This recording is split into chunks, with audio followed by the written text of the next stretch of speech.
Muito bom dia a todos. Eu sou o Álvaro Figueira e vou mostrar como a interação pessoa-máquina nós passamos do abstrato ao protótipo. Tudo isto começa com um problema pedagógico, aliás, muito concreto e tem a ver com os conteúdos da unidade curricular. Em interação pessoa-máquina, nós trabalhamos com coisas que não se veem, com coisas que são extremamente abstratas, modelos mentais, carga cognitiva, atenção seletiva, percepção, teoria da atividade, são coisas que são difíceis de aprender pelos estudantes, sobretudo numa aula teórica. Portanto, o desafio é duplo. Tornar a teoria manipulável, isto é, que os estudantes consigam perceber e manipular a cognição, e fundamentar a prática passando do eu acho que para decisões justificadas por evidência que sejam rastreáveis. Portanto, nós, no fundo, queremos passar desta nuvem abstrata à vossa esquerda para uma interface concreta que está à direita. A solução para este desafio foi desenhar um ecossistema que força essa passagem. O ecossistema usa 5 práticas pedagógicas de reconhecida utilidade, em que nós combinamos microexperiências nas aulas teóricas para tornar a cognição entendível. Nós criamos projetos que são sempre sobre problemas reais, usando tecnologia que tem que ser tecnologia existente, problemas sobre energia, proteção civil, mobilidade, proteção ambiental, etc. As iterações dos protótipos são obrigatórias e sempre incrementais. As equipas são grupos com 4 elementos, tipicamente, não é? De liderança rotativa ao longo do semestre e responsabilização por milestones em cada aula prática. No centro, temos então a Evidence-Based Education, no fundo, que retrata que cada decisão tem que ter uma fundamentação e um rasto. Portanto, os estudantes tomam decisões com base em dados e não em preferências pessoais. Isto materializa-se num processo central muito claro.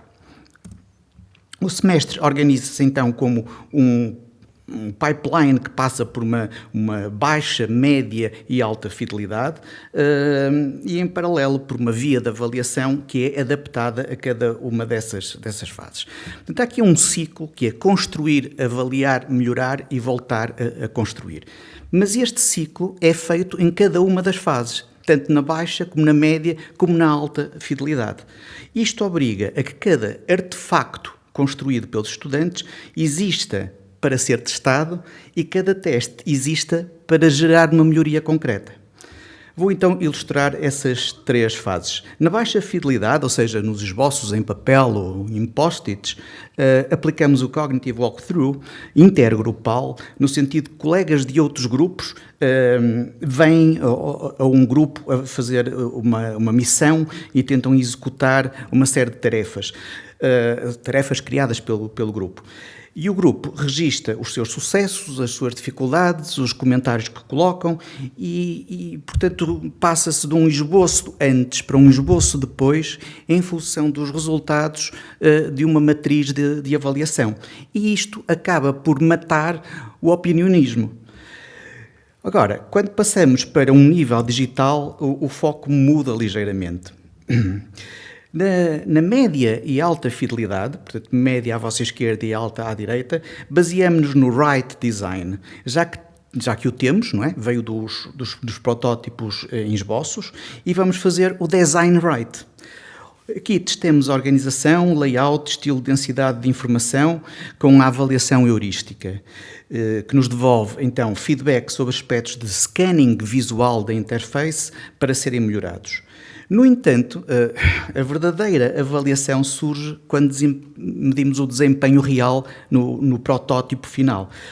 Esse protótipo já é interativo e, portanto, fazemos testes de usabilidade com tantas pessoas quantas possível. E de forma interativa, porque já é possível clicar, é possível arrastar, drag and drop, essas coisas no próprio protótipo. E registamos o tempo de execução das tarefas, os erros e o tipo de erros cometidos e, além disso, a frequência com que ocorrem. Estes dados dizem-nos onde está o atrito. O novo design, então, responde com uma mudança precisa para diminuir esse atrito, essa dificuldade de uso da interface. Recapitulando o processo ao longo do semestre, Temos uma gramática que foi criada e que envolve uma fase de expansão. Cada elemento do grupo gera uma série de alternativas de resolução e uma fase de contração, no fundo, é escolher as melhores alternativas de acordo com os critérios pré-estabelecidos pelo grupo. E este processo estabelece nas 3 fases, tanto na primeira fase de baixa fidelidade, como na de média e na de alta. Portanto, isto acaba por ser um cone que vai afunilando. A ideia-chave é que a avaliação, portanto, centra-se no artefacto e desloca o foco da opinião para a evidência empírica. Agora, como garantimos a rastreabilidade nas decisões?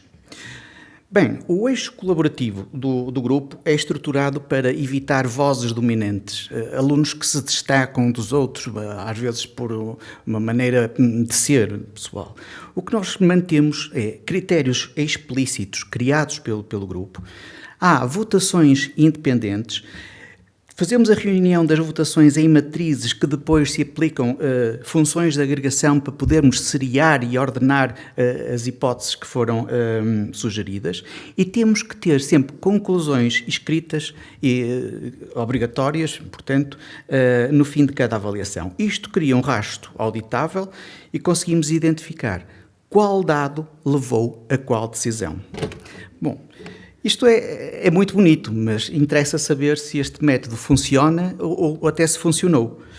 E se formos a ver em termos longitudinais, eu já dou esta cadeira há algum tempo, vemos uma melhoria incremental, até passa dos 6 pontos nos inquéritos pedagógicos, o que acho que é uma nota bastante boa, mas é interessante que houve uma quebra em 23, 24.